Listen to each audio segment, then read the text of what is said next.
कैसा लगता होगा कि आपको कोई नींद से जगाए और कहे उठिए, अब आपको देश के प्रधानमंत्री का पद संभालना है। एक नौजवान जो फौजियों के शहर में पैदा हुआ, लेकिन तमाम जिंदगी ऐसी रणनीतियां बनाता रहा कि सेना का महत्व ही खत्म हो जाए। एक लड़का जिस पर इंदिरा गांधी ने भरोसा किया और बाद में उसी लड़के ने इंदिरा गांधी के लड़के को उसकी असल हैसियत बताई। एक बुजुर्ग जिसे लगा कि अब वो रिटायरमेंट के करीब है और तभी अचानक उसे अपने ही जैसे एक पूर्व कांग्रेसी के दिखाए रास्ते में अपनी राह भी नजर आई। लुटियंस दिल्ली में अपनी मेधा के लिए मशहूर एक नेता, जिसके चुनाव को इसलिए रद्द कर दिया गया क्योंकि चुनाव आयोग ने ये माना कि जमकर उसके पक्ष में धांधली हुई। एक राजनयिक जिसे विदेश मंत्री का पद स्वीकार करने के कुछ ही दिनों के भीतर अपनी जिंदगी के सबसे मुश्किल फैसलों में से एक करना था, और वो फैसला था अपने ही एक कलीग, अपने ही एक साथी मंत्री की बेटी को आतंकवादियों के चंगुल से छुड़ाने के लिए दी गई सरकारी रियायतों का फैसला। या फिर एक आदमी जो 78 वर्ष की उम्र में जब देश का प्रधानमंत्री बना तो उसके सामने इतनी चुनौतियां थीं, इतनी चुनौतियां कि लोगों को यकीन भी नहीं हुआ कि ये आदमी 1 महीने भी सरकार चला पाएगा। लोगों का यकीन आधा सही आधा गलत साबित हुआ। इस आदमी ने कुछ महीने सरकार चलाई और इस आदमी ने यह भी साबित कर दिया कि सियासत में आखिरकार इत्तेफाकों की भी बहुत बड़ी भूमिका होती है। ये एक मुकुट की फिसलन जैसा है, एक मुकुट जो सबसे पहले देवेगौड़ा के सर पर रखा गया, मगर कांग्रेस के बुजुर्ग सीताराम केसरी को देवेगौड़ा की ये स्वर्णिम आभा रास नहीं आई। चाचा केसरी खुद प्रधानमंत्री बनना चाहते थे और मार्च की एक शाम उन्होंने अपनी एम्बेसडर कार को राष्ट्रपति भवन की तरफ मोड़ लिया। नतीजा, देवेगौड़ा की सरकार गिर गई। एक बार फिर से सियासी रस्साकशी चालू हुई। लगा कि मुकुट अब उतरेगा तो एसआर बोम्मई के सर सजेगा, कर्नाटक के पूर्व मुख्यमंत्री। मगर हालात बदल गए। मुलायम सिंह यादव की दावेदारी सामने आ गई। मुलायम सिंह यादव को पछाड़ने के लिए तमिलनाडु के जीके मूपनार सामने आ गए। इस तरीके से फिसलनें चलती रहीं और आखिर में बारी आई इंद्र कुमार गुजराल की। इंद्र कुमार गुजराल हमारी आज की पॉलिटिकल कहानी के नायक। नमस्कार, मैं हूं सौरभ द्विवेदी और आज बात इंद्र कुमार गुजराल की। पाकिस्तान से आया एक नौजवान जिसने पहले तो कम्युनिस्ट पार्टी में अपने लिए राह खोजी, फिर कांग्रेस में गया और आखिर में जनता दल में। एक नेता जो आखिर में सत्ता की बेबस रपटीली राहों पर इतना फिसला कि उसने सीबीआई की प्रतिष्ठा का भी ख्याल नहीं रखा और अपने राजनीतिक आका को बचाने के लिए सीबीआई के निदेशक को भी बर्खास्त कर दिया, जिस पर यह इल्जाम भी लगा कि तमाम जिंदगी जो इंडिया इंटरनेशनल सेंटर में बैठकर संविधान की दुहाई देता रहा, जो इंदिरा गांधी के शासन के विरोध को अपने छाती पर एक तमगे की तरह लिए घूमता रहा, उसी ने आखिर 1997 में रोमेश भंडारी के जरिए संविधान का कत्ल करने में मौन स्वीकृति दी और सूबे में राष्ट्रपति शासन लगने दिया। ये बात और है कि उस फैसले को पहले तो राष्ट्रपति ने पलटा और फिर इलाहाबाद हाईकोर्ट ने। एक जिंदगी में 1000 जिंदगियां जीते हैं ये नेता। ऐसे ही एक नेता इंद्र कुमार गुजराल की कहानी, जो असल में भारतीय राजनीति के भी तमाम रंगों के बयान की कहानी है। 1940 के दशक के शुरुआती साल, बरतानिया हुकूमत कमजोर पड़ने लगी थी। भारत छोड़ो आंदोलन अपने चरम पर था। ऐसे में लाहौर के डीएवी कॉलेज में एक प्रोफेसर ने जब अपनी क्लास पढ़ानी शुरू की तो बुलंद आवाज में अपने ही लिखे एक शेर को पढ़ा। प्रोफेसर का नाम था फैज अहमद फैज और शेर की लाइन थी, रोशन कहीं बहार के इम्कान हुए तो हैं। उस दौर में ये नए उजाले की आमद की बात थी। लेकिन 78 साल के इंद्र कुमार गुजराल जब 21 अप्रैल 1997 को देश के प्रधानमंत्री बने तो उन्हें 40 के दशक की वो क्लास और प्रोफेसर फैज अहमद फैज का कहा ये शेर बेतरह याद आ रहा होगा। ये इतना नामुमकिन भी तो नहीं था। अभी कुछ ही बरस पहले की तो बात थी जब आंध्र प्रदेश का एक नेता रिटायरमेंट की तैयारियों में लगा हुआ था और फिर अचानक एक ब्यूरोक्रेट के फ़ोन के बाद उसने देश की सत्ता को संभालने का फैसला किया। पहले पार्टी संभाली, फिर सत्ता संभाली और अल्पमत में होने के बावजूद 5 बरस पूरे किए। जी हाँ, मैं बात कर रहा हूं नरसिम्हा राव की, जिनकी चुप्पी उनका सबसे ताकतवर राजनीतिक हथियार माना जाता था। राव साहब अक्सर कहा करते थे कि मैं किसी मुद्दे पर विचार करता हूं, बहुत विचार करता हूं, फैसला लेने के लिए विचार करता हूं और फिर मैं ये फैसला लेता हूं कि इस पर सिर्फ विचार ही किया जाना चाहिए, कोई फैसला नहीं लिया जाना चाहिए। उन नरसिम्हा राव के कार्यकाल के पूरा होने के बाद 1996 में देश में चुनाव हुए। किसी भी पार्टी को स्पष्ट बहुमत नहीं मिला। अटल बिहारी वाजपेयी के नेतृत्व में बीजेपी को सरकार बनाने का न्योता मिला। वाजपेयी ने सरकार बनाई, बहुमत साबित नहीं कर पाए और 13 दिन बाद ही उनकी सरकार गिर गई। इस सरकार के गिरने के साथ ही एक 1.5 बरस के राजनीतिक हिचकोले की शुरुआत हुई। हिंडोले के ऊपर नीचे आने की शुरुआत हुई, जिसके पहली मर्तबा नायक बने एच.डी. देवेगौड़ा, कर्नाटक के किसान परिवार से आया नेता, और दूसरे दौर में दूसरे अंक में नायक बनने का मौका मिला पाकिस्तान से आए एक नेता को, जिसका नाम था इंद्र कुमार गुजराल। 4 दिसंबर 1919 को पाकिस्तान के झेलम शहर में इंद्र कुमार गुजराल का जन्म हुआ।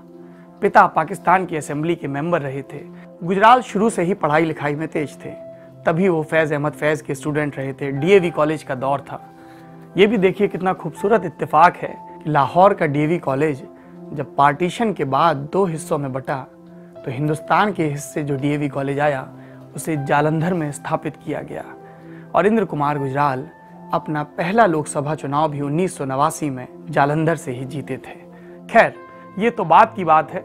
शुरुआत का दौर क्या था? शुरुआत का दौर ये था कि इंद्र कुमार गुजराल दिल्ली आ गए और एक प्रशासनिक अधिकारी के तौर पर अपना कार्यकाल शुरू किया। 1958 की बात है। एनडीएमसी के वो उपाध्यक्ष थे। इसी दौरान पहले तो वो कांग्रेस के छुटभइये नेताओं के संपर्क में आए और फिर पंडित जवाहरलाल नेहरू की बेटी इंदिरा गांधी के संपर्क में। इंदिरा उन दिनों पिता की छांव में एक अपनी कोठरी बनाने की कोशिश कर रही थी, जो पिता के जाने के बाद उनके सिपह सालार बन सकें। ऐसे ही एक नौजवान थे इंद्र कुमार गुजराल, जिन्हें 1964 में राज्यसभा भेजा गया। जाहिर सी बात है कि इसके पीछे इंदिरा गांधी की ही बैकिंग थी। ये वो दौर था जब कांग्रेस में एक नए ब्लॉक का उभार हो रहा था। ये ब्लॉक वैसा ही था जैसे 30 और 40 के दशक में महात्मा गांधी की नीतियों के विरोध के लिए नौजवानों का, समाजवाद से प्रभावित नौजवानों का एक दल तैयार हुआ था, जिसमें पंडित नेहरू और सुभाष चंद्र बोस जैसे नेता थे। ये बात और है कि बाद में नेहरू गांधी के बगलगीर हो गए, बोस को किनारे कर दिया गया और कांग्रेस फिर से गांधी की राह चल पड़ी। लेकिन 60 के दशक में महात्मा गांधी मौजूद नहीं थे, नेहरू भी गुजर चुके थे और ऐसे में इन युवा तुर्कों की ताकत का इस्तेमाल कांग्रेस की सियासत में अपने विरोधियों को ठिकाने लगाने के लिए किया जाता था। कौन थे ये युवा तुर्क? इसमें शामिल थे बलिया के नेता जो बाद में देश के प्रधानमंत्री बने, देश का इकलौता ऐसा नेता जो कभी मंत्री नहीं रहा, कभी मुख्यमंत्री नहीं रहा, सीधे प्रधानमंत्री बना, चंद्रशेखर। उनको इस क्लब में गुजराल ही लेकर आए थे। युवा तुर्क रामधन भी इस क्लब का हिस्सा रहे। इसी दौरान इनकी इंदिरा गांधी से नजदीकियां बढ़ी और 1969 में जब इंदिरा गांधी ने सिंडिकेट के तमाम नेताओं को किनारे करके पार्टी पर और सत्ता पर अपना वर्चस्व स्थापित कर दिया, तो ये नेता पुरस्कृत किए गए। इंद्र कुमार गुजराल को 1971 में इंदिरा गांधी की जीत के बाद काबीना मंत्री का पुरस्कार मिला। फिर आया इमरजेंसी का वो कुख्यात दौर, जिसके बारे में लाल कृष्ण आडवाणी ने सबसे सटीक टिप्पणी की है कि लोगों को झुकने के लिए कहा गया था, वो तो रेंग कर चलने लगे। दरअसल आडवाणी की ये टिप्पणी लोगों से ज्यादा उस वक्त के मीडिया पर भी थी। तभी का ये वाकया है। इमरजेंसी का ऐलान हो चुका था। तमाम सरकारी फैसले अनौपचारिक रूप से प्रधानमंत्री के घर में बने दफ्तर से लिए जा रहे थे। दस्तखत इंदिरा गांधी के थे, लेकिन छाप उनके छोटे बेटे संजय गांधी की थी। संजय गांधी के बारे में इस देश में तमाम किस्से मशहूर हैं। अभी कुछ ही दिनों पहले खबर आई कि मधुर भंडारकर उन पर एक फिल्म बनाने जा रहे हैं। संजय गांधी और फिल्मों का रिश्ता बड़ा अजीब है। संजय गांधी के दौर में एक फिल्म बनी थी किस्सा कुर्सी का, जिसके सारे प्रिंट उन्होंने जलवा दिए थे। क्योंकि ये सरकार के काले कारनामों को अप्रत्यक्ष रूप से उजागर करती थी। और बाद में इसी मामले में संजय गांधी को कोर्ट और फिर जेल भी जाना पड़ा। खैर, उसी दौरान का एक वाक्य जिसका मैं पहले जिक्र कर रहा था, इमरजेंसी का ऐलान हो चुका था।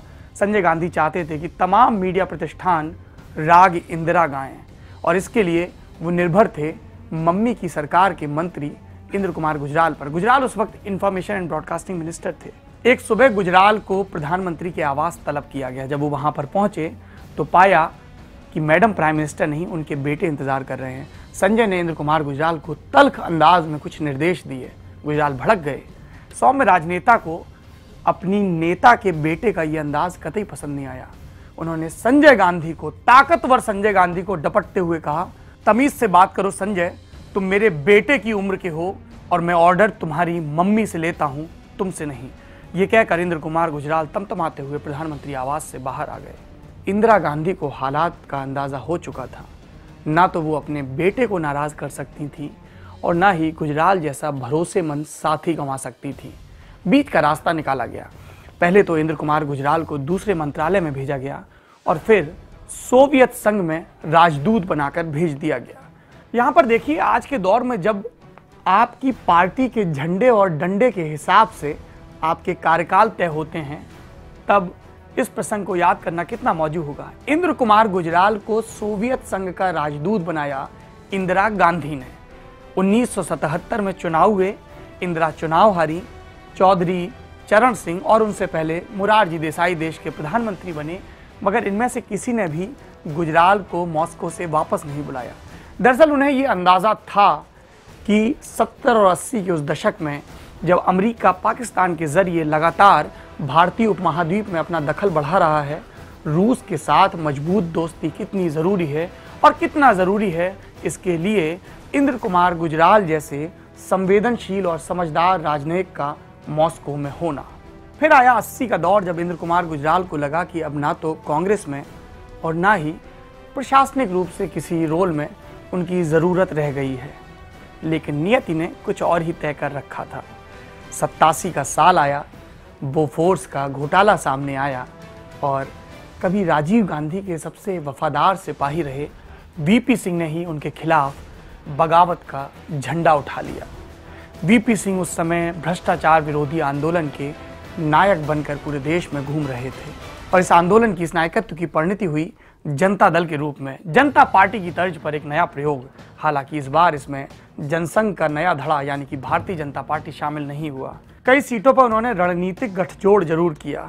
ये वो दौर था जब इंद्र कुमार गुजराल को लगा कि शायद लुटियंस दिल्ली में अभी भी उनकी महत्ता बाकी है। उधर वीपी सिंह को भी ऐसे साथियों की जरूरत थी जो किन्हीं विशिष्ट क्षेत्रों में खास अनुभव रखते हों। विदेश नीति के मामले में उन्हें इंद्र कुमार गुजराल से ज़्यादा भरोसेमंद कोई और नज़र नहीं आया। गुजराल कांग्रेस से इस्तीफा देकर जनता दल में शामिल हो गए। 1989 में लोकसभा के चुनाव हुए और गुजराल पंजाब की जालंधर सीट से लोकसभा का सदस्य बनकर दिल्ली पहुंचे और उन्हें वीपी सिंह की सरकार में भारतीय जनता पार्टी और लेफ्ट पार्टियों के समर्थन से बनी जनमोर्चे की सरकार में विदेश मंत्री का पद दिया गया। गुजराल को लगा कि ये उनके लिए ड्रीम जॉब है। लेकिन देखिए, कई बार ड्रीम की शुरुआत कितने औचक मोड़ से होती है। गुजराल को मिले फूलों का गुलदस्ता भी मुरझाया भी नहीं होगा कि उन्हें पहला मिशन सौंप दिया गया। विदेश मंत्री का पहला काम देश में था। दरअसल उनके सहयोगी और देश के गृह मंत्री जम्मू कश्मीर के नेता मुफ्ती मोहम्मद सईद की बेटी रूबिया सईद का JKLF से जुड़े उग्रवादियों ने अपहरण कर लिया था और गुजराल को वीपी सिंह ने ये जिम्मेदारी सौंपी थी कि सईद की बेटी को सकुशल वापस कराया जाए। जाहिर है इसके लिए सरकार को कीमत चुकानी पड़ी, कई आतंकवादियों को रिहा करना पड़ा और बाद में अपहरण का ये सिलसिला चल निकला।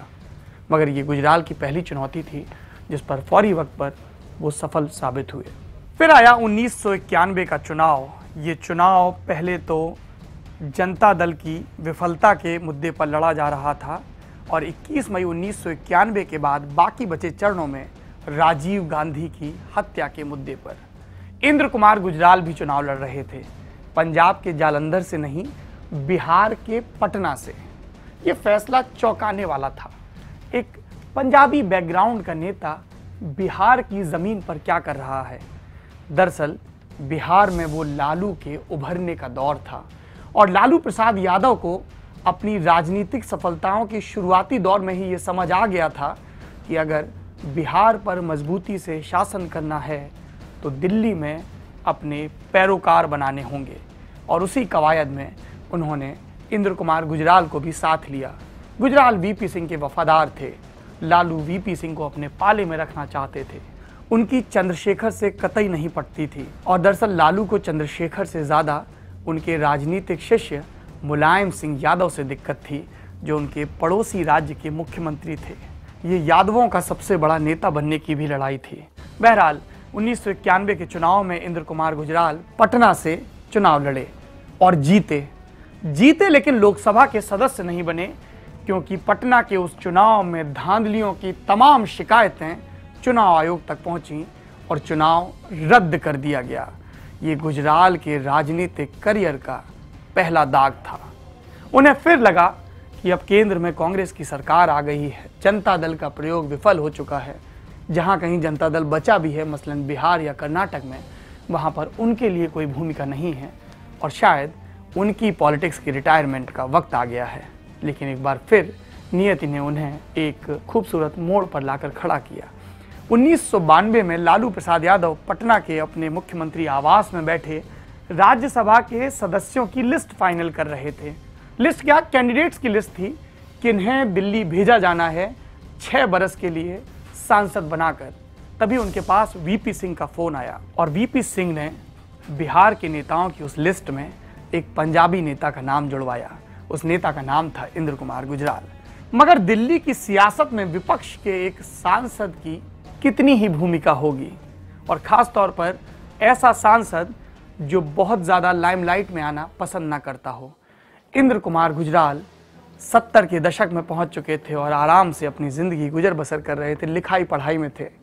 उनका पूरा परिवार ही ऐसा था, कला और शिक्षा के क्षेत्र से जुड़ा हुआ। पत्नी मशहूर कवित्री थी, भाई सतीश गुजराल मशहूर पेंटर था और शाम में अक्सर बौद्धिक विमर्श में गुजरा करती थी। राजनीति के तीखे दांवपेच पर शायद ही कभी बात होती हो। लेकिन फिर 1996 का दौर आया। नरसिम्हा राव चुनाव हारे, अटल बिहारी वाजपेयी अपने लिए विश्वास मत के लिए ज़रूरी वोट नहीं जुटा पाए और केंद्र में सरकार बनी HD देवेगौड़ा की। और इस सरकार में लालू के नुमाइंदे के तौर पर इंद्र कुमार गुजराल को शामिल किया गया। इंद्र कुमार गुजराल जनता दल के राज्यसभा सांसद, देवेगौड़ा की सरकार में विदेश मंत्री बने। गुजराल को एक बार फिर से उनकी ड्रीम जॉब मिल गई थी, या कि शायद ये उनकी गलतफहमी थी, क्योंकि कुछ ही महीनों के फासले पर एक और बड़ी नौकरी उनका इंतजार कर रही थी। और अब आपको किस्सा सुना रहा हूं हिंदुस्तान की सियासत के उस अंक का जो 1997 में दिल्ली में खेला गया और जिसके तमाम मुख्य किरदार दरअसल सियासत के अहम रोलों में कभी रहे ही नहीं थे और इत्तेफाकों ने कुछ बरस के लिए, कुछ वक्त के लिए उनको मंच पर केंद्रीय भूमिका में धकेल दिया था। इस फेहरिस्त की शुरुआत होती है चचा सीताराम केसरी से। बिहार के दलित समुदाय से आया एक नेता जो तमाम जिंदगी कांग्रेस में कोषाध्यक्ष जैसे रोल निभाता रहा, जिसको कभी भी उसकी सांगठनिक क्षमता के लिए, बोलने के लिए या किसी और खूबी के लिए नहीं जाना गया, जिसकी एकमात्र काबिलियत कांग्रेस पर और देश पर भी शासन करने वाले गांधी परिवार के प्रति अपनी असंदिग्ध वफादारी के चलते थी। चचा सीताराम केसरी नरसिम्हा राव के पराभव के दौर में एक सर्वसम्मति वाले कैंडिडेट बनकर उभरे। नरसिम्हा राव नहीं चाहते थे कि शरद पवार, राजेश पायलट जैसे स्थानीय क्षत्रप उनको धकेल कर आगे बढ़ें। उन्हें सीताराम केसरी पर दांव लगाना सेफ लगा। हालांकि ये राव की आखिरी राजनीतिक गलती थी। इसके बाद उन्हें निर्वासन में धकेल दिया गया। सीताराम केसरी के लिए भी ये 4 दिन की चांदनी जैसा ही था। केसरी पहले तो कांग्रेस के अध्यक्ष बने और फिर कांग्रेस के संसदीय दल के भी, और उसके बाद उन्होंने देवेगौड़ा की कुछ महीने पुरानी सरकार पर दबाव बनाना शुरू कर दिया। दरअसल केसरी को लगता था कि प्रधानमंत्री की कुर्सी पर कर्नाटक के इस किसान नेता को नहीं बल्कि उन्हें बैठना चाहिए। केसरी को देवेगौड़ा पर हमला करने की एक वजह जल्द मिल गई। दरअसल एक पुराने मामले में सीबीआई ने उनके घर पर छापा मारा था। सन्नाटा खिंच गया पुराने किले रोड पे सीताराम केसरी के बंगले पर, लेकिन केसरी ने कुछ इंतजार करना मुनासिब समझा और 30 मार्च 1997 की शाम को उनकी एम्बेसडर कार, जिसे ड्राइवर चला रहा था और केसरी के अलावा उसमें कोई और मौजूद नहीं था, राष्ट्रपति भवन के प्रांगण में रुकी। केसरी ने कांग्रेस के अपने पुराने साथी और अब देश के राष्ट्रपति शंकर दयाल शर्मा को एक चिट्ठी सौंपी। 3 पन्ने की इस चिट्ठी में तमाम कारणों को गिनाते हुए देवेगौड़ा की सरकार से समर्थन वापस लेने की सूचना दी गई थी।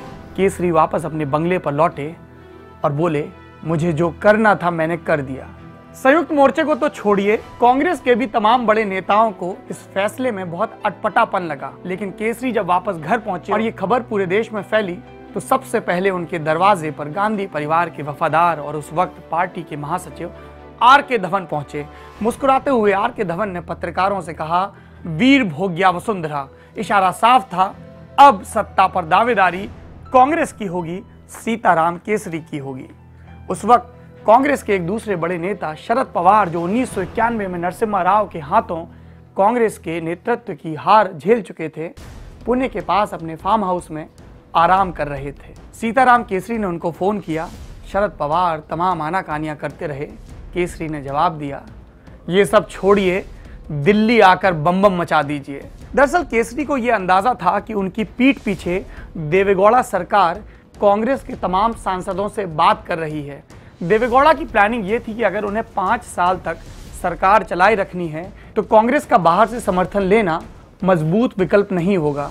अच्छा तो ये होगा कि कांग्रेस के तमाम सांसद बतौर मंत्री उनकी सरकार में शामिल हों। ये प्रस्ताव सबसे ज़्यादा लुभावना शरद पवार को लगा और नए काबीना मंत्रियों की जो लिस्ट बन रही थी उसमें पवार का नाम सबसे ऊंचा था। ऐसे में जाहिर सी बात है कि सीताराम केसरी के इस दाव के बाद पवार की नाराजगी स्वाभाविक थी। पवार, जो दिल्ली के सत्ता के गलियारों में अपने पॉलिटिकल मैनेजमेंट के लिए जाने जाते थे, सब ये भी जानते थे कि महाराष्ट्र के इस नेता को इंडस्ट्रियलिस्टों की लॉबी का भी समर्थन हासिल है। मगर केसरी ने जब पवार से कहा कि दिल्ली आकर बम बम करिए तो पवार को लगा कि मौजूदा सियासी हालत में भी उनके लिए कुछ अच्छी संभावना बन सकती है। कांग्रेस के दूसरे नेता भी जल्दी जल्दी दिल्ली पहुंचे। ऑस्कर फर्नांडिस ने बयान दिया, केसरी जी ने कोई फैसला किया है तो अपनी गणित लगा कर ही किया होगा। उधर सरकार के खेमे में क्या हो रहा था?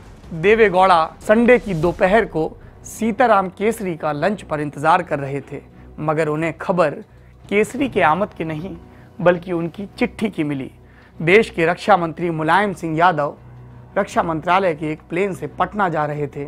लैंड होने से पहले ही वो वापस आ गए। लालू प्रसाद यादव कुछ इत्मीनान में नजर आ रहे थे। उन्होंने अपनी मुस्कान को किसी तरह छुपाते हुए ये कहा कि संयुक्त मोर्चा की सरकार के गठन में मेरा अहम रोल रहा है और मौजूदा हालत में भी मैं अपनी जिम्मेदारी से पीछे नहीं हटूंगा। क्या लालू पटना का राजपाट छोड़कर दिल्ली के दरबार में अपनी आमद दर्ज कराना चाह रहे थे, या वो ये चाह रहे थे कि जिन देवेगौड़ा को उन्होंने प्रधानमंत्री बनवाया खुद उनके हिसाब से, वो चूंकि उनके हिसाब से राजनीतिक चालें नहीं चल रहे हैं, इसलिए प्यादा बदलने का वक्त आ गया है। राजनीतिक सरगोशियां दूसरे नेताओं और दलों में भी थी। आंध्र प्रदेश के मुख्यमंत्री चंद्रबाबू नायडू, जिन्होंने कुछ ही बरस पहले अपने ससुर एन.टी. रामाराव के खिलाफ पार्टी में बगावत की थी और अपनी सरकार बनाई थी। असम के मुख्यमंत्री और असम गण परिषद के नेता प्रफुल्ल कुमार महंत, जिनके नाम इस देश का सबसे युवा मुख्यमंत्री होने का रिकॉर्ड दर्ज है और जो मौजूदा वक्त में राजनीतिक बियावन में भटक रहे हैं। तमिलनाडु के नेता और डीएमके के सर्वे सर्वा करुणानिधि, कर्नाटक के मुख्यमंत्री जे.एस. पटेल, कर्नाटक के ही पूर्व मुख्यमंत्री एस.आर. बोम्मई, ऐसे तमाम नेता, जम्मू कश्मीर के फारूक अब्दुल्ला, सब एक एक करके दिल्ली पहुंचे और विचार विमर्श तेज हुआ। और इस पूरी परिधि के केंद्र में कौन था? इस परिधि के केंद्र में एक और नेता था जो पंजाब से ताल्लुक रखता था और हसिया हथौड़ा की राजनीति करता था। इस नेता का नाम था कॉमरेड हरकिशन सिंह सुरजीत। दिल्ली की हलचलें दिखाते हैं उस वक्त की आपको। 30 मार्च को केसरी ने समर्थन वापस लिया, 31 मार्च को सरकार बनाने का दावा पेश कर दिया, लेकिन शंकर दयाल शर्मा ने पहला मौका निवर्तमान प्रधानमंत्री देवेगौड़ा को दिया और शर्मा ने देवेगौड़ा को 11 अप्रैल को लोकसभा में विश्वास मत हासिल करने का निर्देश दिया। दिल्ली में तमाम नेता पहुंच चुके थे। मुलायम सिंह यादव का बयान था, एक चिट्ठी के आधार पर किसी को भी इस्तीफा देने की जरूरत नहीं है। और हरकिशन सिंह सुरजीत ने क्या कहा, बोले क्या कांग्रेस अब सांप्रदायिक भाजपा के साथ मिलकर एक सेकुलर सरकार को गिराएगी। जाहिर सी बात है कि बयानों की जोर आजमाइश एक तरफ थी और दूसरी तरफ राजनीति का अंकगणित था। क्या था ये अंकगणित? अंकगणित ये था कि कांग्रेस के पास 145 लोकसभा सदस्य थे। अगर वाम मोर्चे को हटा दें, जिसने बार बार ये साफ कर दिया था कि वो किसी भी कीमत पर कांग्रेस को समर्थन नहीं देगी, तो संयुक्त मोर्चे के पास 130 सांसद थे। सीताराम केसरी की गणित ये थी कि जनता दल के कुछ सांसद भले ही बिदके रहें, लेकिन जैसे ही उन्हें सरकार बनाने का मौका मिलेगा, तमाम क्षेत्रीय दल उनके समर्थन में लामबंद हो जाएंगे और तब उनको प्रधानमंत्री बनने से कोई नहीं रोक सकता। ऐसे में वाम मोर्चा के नेताओं की सबसे बड़ी दिक्कत या कि राजनीतिक जरूरत यह थी कि वो अपने कुनबे में फूट होने से बचाए रहें। और हरकिशन सिंह सुरजीत के नेतृत्व में और चंद्रबाबू नायडू के पॉलिटिकल मैनेजमेंट के दौर में ये मुमकिन हुआ। जाहिर सी बात है कि कांग्रेस और भाजपा किसी भी कीमत पर इस सरकार को गिराना चाहते थे। 12 अप्रैल को देवेगौड़ा ने इस्तीफा दे दिया। राष्ट्रपति ने उनसे अगली व्यवस्था तक पद संभालने को कहा। क्या थी ये अगली व्यवस्था? सीताराम केसरी की नजर से देखें तो उनका प्रधानमंत्री बनना, बीजेपी की नजर से देखें तो इस भानुमति के कुनबे का बिखर जाना और देश में मध्यावधि चुनाव होना, ताकि अब की बारी अटल बिहारी के नारे को और मजबूती मिल सके। और विपक्षी दलों का उनका सोचना यह था कि देश में अगर मध्यावधि चुनाव हुए तो शायद उनकी राजनीतिक जमीन और कमजोर हो और वो किसी भी कीमत पर सत्ता की गोंद त्यागना नहीं चाहते थे। ऐसे में एक नया फॉर्मूला तैयार हुआ। फॉर्मूले के शुरुआती दौर में ही सीताराम केसरी को यह बता दिया गया कि कांग्रेस की सरकार तो किसी भी कीमत पर नहीं बनेगी। हाँ, उनकी तमाम राजनीतिक मांगों को माना जा सकता है, सरकार में उनका दखल ज्यादा हो यह भी माना जा सकता है।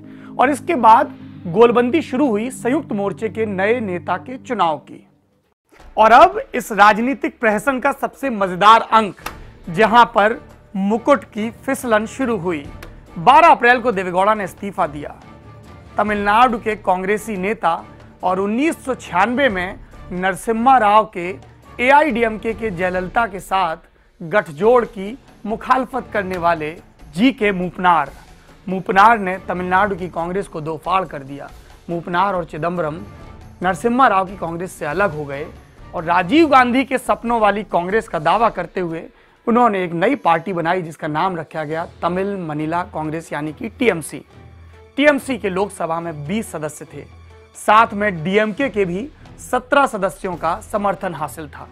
मूपनार की दावेदारी देवेगौड़ा के वक्त में भी थी, लेकिन तब इस सहमति ये बनी थी कि पहले सबसे बड़े दल को, जो संख्या के आधार पर सबसे ऊपर हो, उसको मौका मिलना चाहिए। ये दल था लेफ्ट फ्रंट।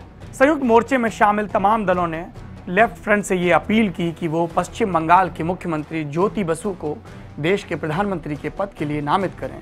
ज्योति बसु खुद भी इसके लिए तैयार थे, लेकिन उनकी पार्टी के युवा तुर्क, जिनमें प्रकाश करात सबसे आगे थे, उन्होंने इस फैसले का विरोध किया। उन्होंने कहा कि ऐसी सरकार चलाने का क्या मतलब जो देश में किसानों और मजदूरों के हक का फैसला न कर सके और सत्ता के कुछ दलालों के हाथ की कठपुतली बनकर रह जाए। ज्योति बसु को पीछे हटना पड़ा और तब दावा आया जनता दल की तरफ से और प्रधानमंत्री का पद मिला था एचडी देवेगौड़ा को। लेकिन अब देवेगौड़ा इस्तीफा दे चुके थे। जनता दल के कई धड़े थे जो एक दूसरे का विरोध कर रहे थे। कई दावेदार थे, लालू यादव, शरद यादव, पटेल, देवेगौड़ा और रामविलास पासवान भी, जिन्हें लगता था कि शायद देश को पहला दलित प्रधानमंत्री अब मिलने को है और ये उन्हीं के जरिए मुमकिन होगा। मगर इन सब के बीच तमिलनाडु का नेता मूपनार अपनी सियासी चालें चल रहा था। उसे भरोसा था कि हरकिशन सिंह सुरजीत इस बार उसकी दावेदारी का समर्थन करेंगे। शुरुआती दौर में लग रहा था कि देवेगौड़ा के बाद जी.के. मूपनार देश के प्रधानमंत्री होंगे, लेकिन 12 अप्रैल की तारीख से 4 दिन आगे खिसकी है 16 अप्रैल मुलायम सिंह यादव ने प्रधानमंत्री पद के लिए अपनी दावेदारी पेश कर दी। 16-17 लोकसभा सदस्यों के बल पर मुलायम सिंह ये दावा कर रहे थे। तमाम नेता चौंके और सबसे ज्यादा विरोध किया बिहार के मुख्यमंत्री लालू प्रसाद यादव ने। लालू प्रसाद यादव ने कॉमरेड हरकिशन सिंह सुरजीत को यह साफ कर दिया कि आप भले ही मुलायम की पैरवी कर रहे हों, लेकिन अगर संयुक्त मोर्चे का नेता मुलायम सिंह को बनना है तो उन्हें नेतृत्व के चुनाव में मुझे हराना होगा। चंद्रबाबू नायडू जैसे तमाम पॉलिटिकल मैनेजर्स के पेशानी पर बल पड़ गए। उन्हें लगा कि ये तो सरकार बनने से पहले ही टूटने की कगार पर पहुंच गई है और राजनीतिक मान मनव्वल का एक नया दौर चल पड़ा। ऐसे में तीसरा दावेदार सामने आया। कर्नाटक का एक जनता दल का नेता एसआर बोम्मई, बुजुर्ग नेता। बोम्मई को संविधान के छात्र अक्सर बोम्मई बनाम भारत सरकार के एक केस के मामले में याद करते हैं, जिसमें सुप्रीम कोर्ट ने यह फैसला दिया था कि किसी भी चुनी हुई सरकार को आप यूं ही भंग नहीं कर सकते हैं और उनकी मेजॉरिटी का फैसला असेंबली के फ्लोर पर ही हो सकता है। बाद में इसी फैसले ने इंद्र कुमार गुजराल की तकलीफ बढ़ाई। हालांकि लोकतंत्र के लिहाज से यह बहुत शानदार फैसला था।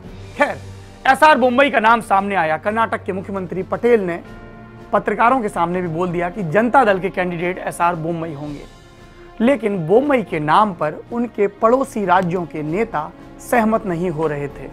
आंध्र प्रदेश के मुख्यमंत्री चंद्रबाबू नायडू को एक और कर्नाटकी नेता से दिक्कत थी, क्योंकि दोनों राज्यों के बीच अलमाटी बांध को लेकर विवाद चल रहा था।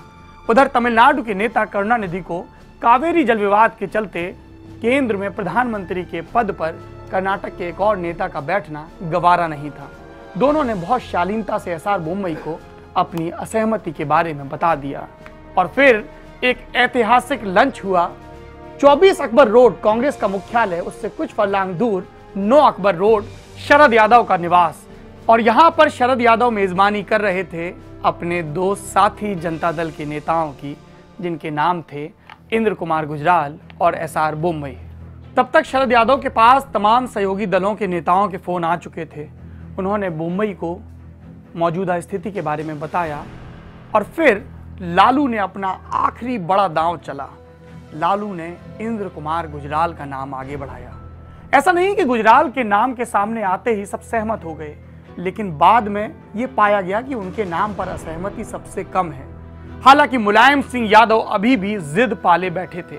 ऐसे में चंद्रबाबू नायडू को अपने रणनीतिक कौशल का इम्तिहान देना पड़ा। शाम तक आंध्र भवन में बैठे चंद्रबाबू नायडू को यह स्पष्ट हो चुका था कि जनता दल अब पीछे नहीं हटेगा और इंद्र कुमार गुजराल के नाम पर अड़ा रहेगा। कमरे में उनके साथ मुलायम सिंह यादव मौजूद थे, दूसरे नेता भी मौजूद थे। एक नेता नहीं था, उसका नाम था जी.के. मूपनार। वो इस बात से नाराज था कि पहले तो उसकी दावेदारी को किनारे कर दिया गया और बाद में किसी नए नेता के चुनाव में भी उसकी राय को अहमियत नहीं दी गई। फिर एक फोन कॉल हुआ। चंद्रबाबू नायडू ने फोन किया मॉस्को में, उसी मॉस्को में जहां पर इंद्र कुमार गुजराल ने अपनी विदेशी रणनीति के तमाम हुनर सीखे थे। मगर मॉस्को में गुजराल का कोई पूर्व बॉस नहीं था जिससे चंद्रबाबू नायडू बात करना चाहते थे। मॉस्को में मौजूद थे कॉमरेड हरकिशन सिंह सुरजीत, जो एक दौरे पर वहां पर गए थे। हरकिशन सिंह सुरजीत को बताया गया कि तमाम दलों ने यह तय किया है कि सहमति तो इंद्र कुमार गुजराल के नाम पर ही बन रही है और मुलायम सिंह की दावेदारी कमजोर पड़ चुकी है, आप भी मान जाइए। हरकिशन सिंह सुरजीत ने अपने साथी कॉमरेड ज्योति बसु से बात की और उसके बाद ये तय पाया गया कि मुलायम सिंह को समर्थन देने की अब कोई वजह नहीं बची है। मुलायम सिंह को एक बार फिर मन मसोस के कैबिनेट मंत्री के ही पद से संतुष्टि करनी पड़ी और 21 अप्रैल 1997 को देश को एक नया प्रधानमंत्री मिला। उनका नाम था इंद्र कुमार गुजराल। इंद्र कुमार गुजराल को ये खबर कैसे मिली, इसका भी एक मजेदार वाकया है जो ऑफ द रिकॉर्ड तमाम बार कहा और सुना गया है। दरअसल आंध्र भवन में लगातार मीटिंगें चल रही थी, तमाम नेता मिलने आ रहे थे। इंद्र कुमार गुजराल इनमें से कुछ मीटिंग्स का हिस्सा थे और कुछ का नहीं, और आखिर में जब वो बहुत थक गए तो टीडीपी के एक सांसद को अलॉट कमरे में सोने चले गए।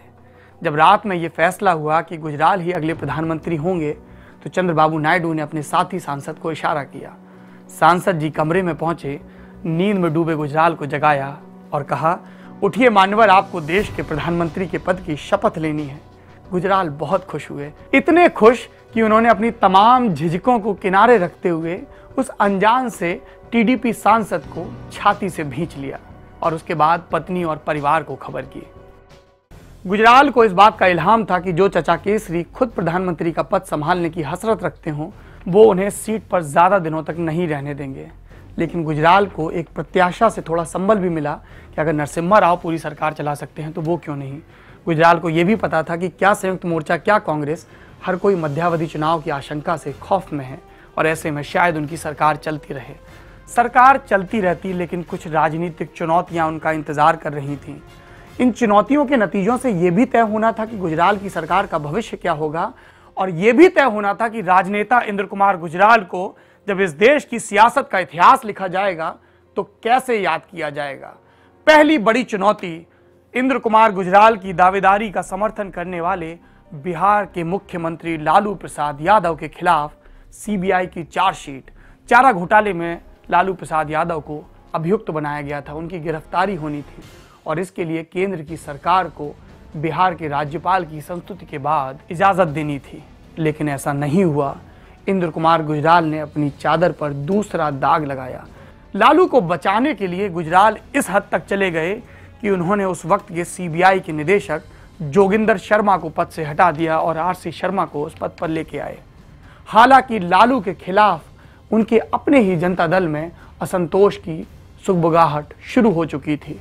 इसकी शुरुआत की शरद यादव ने, वही शरद यादव जो जबलपुर में छात्र राजनीति में उभर कर सामने आए, इंजीनियरिंग कॉलेज का एक नौजवान जो इमरजेंसी के दौर में हुए उपचुनाव में जीत कर आया, बाद में जेपी का लाडला बना और बिहार से कोई सीधा ताल्लुक न होने के बावजूद धीमे धीमे बिहार की राजनीति में जमता गया। शरद यादव को लगा कि लालू यादव को हटाकर बिहार की राजनीति पर काबिज होने का यही सही वक्त है। रामविलास पासवान जैसे दूसरे नेता भी अपने लिए राजनीतिक मौके तलाश रहे थे, लेकिन लालू यादव पीछे हटने वालों में नहीं थे। उन्होंने पार्टी को दो फाड़ कर दिया, रातों रात फैसला लिया कि उनकी पत्नी, जिनको सियासत का ककहरा भी नहीं मालूम, उनकी जगह मुख्यमंत्री का पद संभालेंगी। उसके बाद लालू की गिरफ्तारी हुई, मामला चलता रहा, लेकिन गुजराल का वो फैसला उनके चाहने वालों को अब तक कचोटता होगा। दिलचस्प बात यह है कि जब लालू के खिलाफ ये सारे राजनीतिक आक्रमण हो रहे थे तो लालू के ही बिहार से आने वाले सीताराम केसरी चुप रहे। उन्होंने इंद्र कुमार गुजराल पर लालू के खिलाफ कार्रवाई करने का किसी भी तरह का दबाव नहीं बनाया। दिल्ली में उस वक्त के पत्रकार ये माना करते थे कि दरअसल दिल्ली की सरकार को संयुक्त मोर्चा के नेता हरिकिशन सिंह सुरजीत या गुजराल नहीं चला रहे हैं, दो बिहारियों की जोड़ी चला रही है जिनका नाम है सीताराम केसरी और लालू प्रसाद यादव। केसरी की अपनी दिक्कतें भी थीं। इस पूरे राजनीतिक जोड़तोड़ के दौर में अचानक से राजीव गांधी की विधवा सोनिया गांधी ने मई 1997 में पार्टी की प्राथमिक सदस्यता लेने का ऐलान कर दिया। नए सिरे से इन कयासों को बल मिलने लगा कि गांधी परिवार का वारिस अब आएगा और पहले पार्टी संभालेगा फिर देश। केसरी भी बार बार इंटरव्यू में ये कहते थे कि मैं तो गांधी परिवार का वफादार हूँ और मेरे अंदर राष्ट्रपति या प्रधानमंत्री बनने की कोई महत्वाकांक्षा नहीं है, जबकि ये सच नहीं था और ये हर कोई जानता था। गुजराल के दामन पर तीसरा दाग, यूपी में राष्ट्रपति शासन का लगना। यूपी में मुलायम सिंह यादव के कहने पर पूर्व नौकरशाह और बदमिजाज रोमेश भंडारी को राज्यपाल बनाकर भेजा गया। उस वक्त वहां पर राष्ट्रपति का शासन लगा था। 1996 के चुनाव में किसी को भी स्पष्ट बहुमत नहीं मिला था। कुछ ही महीनों के बाद बीजेपी और बीएसपी के बीच एक राजनीतिक समझौता हुआ। पहले 6 महीने के लिए मायावती मुख्यमंत्री बनी और अगले 6 महीने कल्याण सिंह के हिस्से आने थे। कल्याण सिंह को मुख्यमंत्री बने अभी कुछ ही महीने हुए थे कि मायावती ने समर्थन वापस ले लिया। कल्याण सिंह को बहुमत साबित करने के लिए सिर्फ 3 दिन का समय मिला। 176 विधायकों के समर्थन वाली बीजेपी ने तब अपनी पॉलिटिकल मैनेजमेंट का एक नया मुहावरा गढ़ा। राजनाथ सिंह को आगे किया गया। वही राजनाथ सिंह जो इस समय देश के गृह मंत्री हैं, उस समय पार्टी के प्रदेश अध्यक्ष हुआ करते थे। बीएसपी में तोड़फोड़ हुई, कांग्रेस में तोड़फोड़ हुई और नए गुट बने जिनका नाम रखा गया लोकतांत्रिक कांग्रेस और जनतांत्रिक बसपा। कल्याण सिंह ने अपने समर्थन में 213 की जगह 222 विधायक जुटा लिए थे, लेकिन रोमेश भंडारी और मुलायम सिंह यादव के दिमाग में कुछ और ही चालें चल रही थी। जब कल्याण सिंह सदन में अपना बहुमत साबित करने के लिए आए तो उस वक्त के विधानसभा अध्यक्ष बीजेपी के विधायक केसीनाथ त्रिपाठी को इस बात का अंदेशा था कि सदन में हिंसा हो सकती है। क्या किया जाए ताकि हिंसा के बावजूद या हिंसा की आशंका के बावजूद कल्याण सिंह की सरकार बच रहे। इसके लिए केसीनाथ त्रिपाठी ने अपनी पार्टी के वयोवृद्ध नेता और राजस्थान के मुख्यमंत्री भैरव सिंह शेखावत को फोन लगाया। शेखावत ने कहा एक ही तरीका है कि सदन में जो कुछ भी हो रहा है वो रिकॉर्ड कर लिया जाए। केसीनाथ त्रिपाठी को संकेत मिल गया और सदन की पूरी कार्रवाई की रिकॉर्डिंग हुई। बहरहाल सदन शुरू हुआ, कल्याण सिंह आए और बैठे और अभी उन्होंने विश्वास मत पर अपना प्रस्ताव पेश करना शुरू ही किया था कि प्रमोद तिवारी की अगुवाई में कांग्रेस के तमाम विधेयक बेल की तरफ बढ़े और उन्होंने चीजें उठाकर फेंकना शुरू कर दिया। जल्द ही मुलायम सिंह यादव की पार्टी, समाजवादी पार्टी और बसपा के विधायक भी इसमें शामिल हो गए। हर तरफ हुड़दंगे की स्थिति थी। बीजेपी के तमाम मंत्री चोटिल हो गए थे, उनके माथे से खून बह रहा था।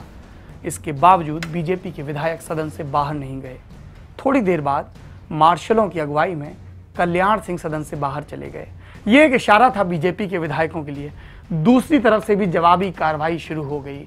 माइक फेंके और माथा फूटा देश के लोकतंत्र और संविधान का। और उसके बाद जब विश्वास मत पर वोटिंग हुई तो कल्याण सिंह 222 वोट पाकर विजयी हुए। विपक्ष में 0 वोट थे क्योंकि सदन से विपक्ष वॉकआउट कर चुका था। रोमेश भंडारी इसी का इंतजार कर रहे थे। उन्होंने इस फैसले को मानने से इनकार कर दिया और उस रात सूबे में राष्ट्रपति शासन लगाने की वकालत करते हुए अपनी संस्तुति केंद्र को भेज दी।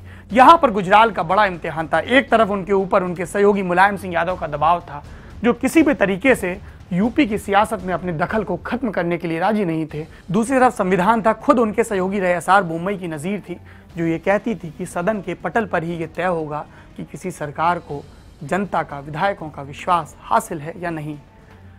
गुजराल ने मुलायम सिंह यादव के दबाव में फैसला लिया कि सूबे में राष्ट्रपति शासन लगना चाहिए।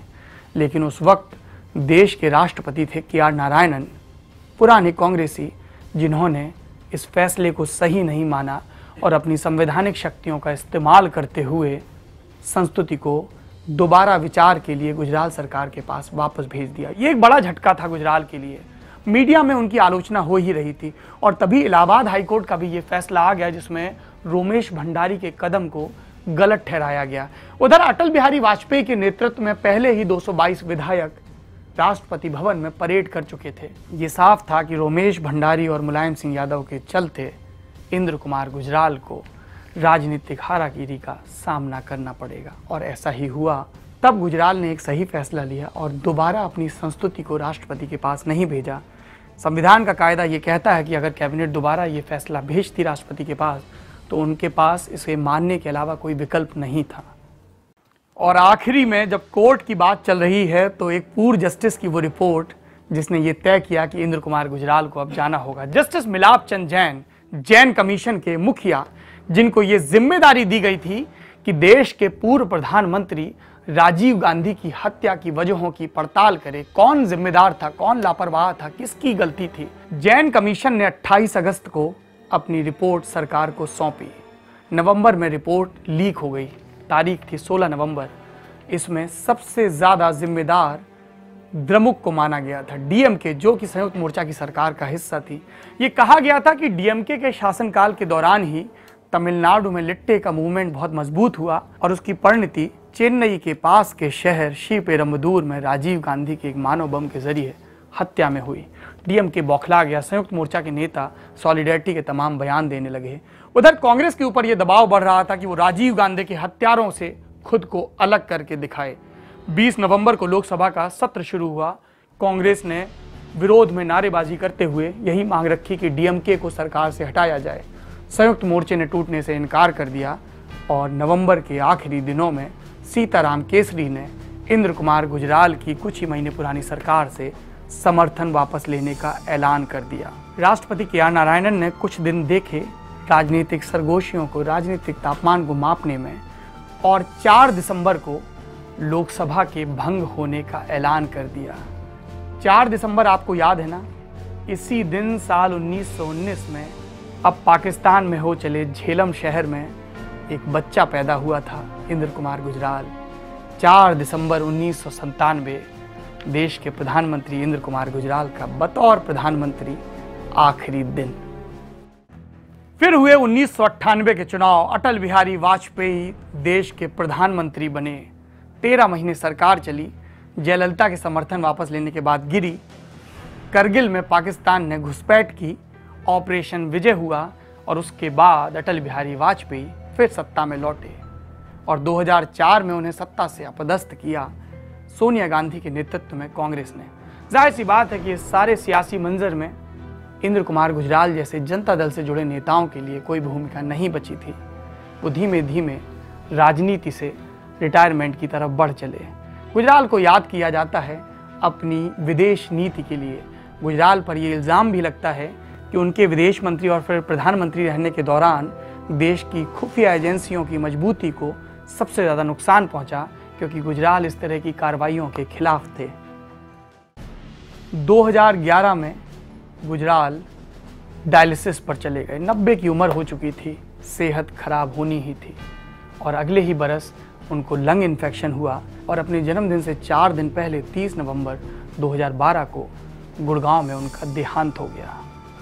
गुजराल के बाद उनके परिवार में कौन बचा है? पत्नी तो 1 बरस पहले ही मर चुकी थी। उनके बेटे नरेश गुजराल जो अकाली दल से राज्यसभा के सांसद रहे। अकाली दल के साथ गुजराल के रिश्ते का भी एक अलग ही किस्सा है। 89 में तो वो जनता दल के टिकट पर जालंधर से चुनाव जीते थे, लेकिन 90 के दशक में जब वो दोबारा जालंधर से चुनाव लड़े साल 1998 में, तो उन्हें अकाली दल ने समर्थन दिया और वो सांसद बने। दरअसल अकाली दल भी गुजराल के एहसान को चुकाना चाहता था। पंजाब में मुख्यमंत्री थे प्रकाश सिंह बादल, केंद्र में प्रधानमंत्री थे इंद्र कुमार गुजराल, और गुजराल ने आतंकवाद के दौर में पंजाब को जो लोन दिया गया था उसको माफ़ कर दिया था और उस कर्जे को बाद में बादल सरकार ने गुजराल के बेटे नरेश को राज्यसभा भेजकर भी चुकाया। ये गुजराल की कहानी थी, एक ऐसे लड़के की कहानी जो अपनी मेधा के दम पर लुटियंस दिल्ली में लगातार आगे बढ़ा, जिसका कोई बहुत ज़्यादा ज़मीनी वजूद नहीं था, बहुत ज़्यादा महत्वाकांक्षाएं नहीं थीं, लेकिन सियासत का एक ऐसा दौर आया जब सबसे कम महत्वाकांक्षा रखने वाले नेता को ही सत्ता के योग्य समझा गया।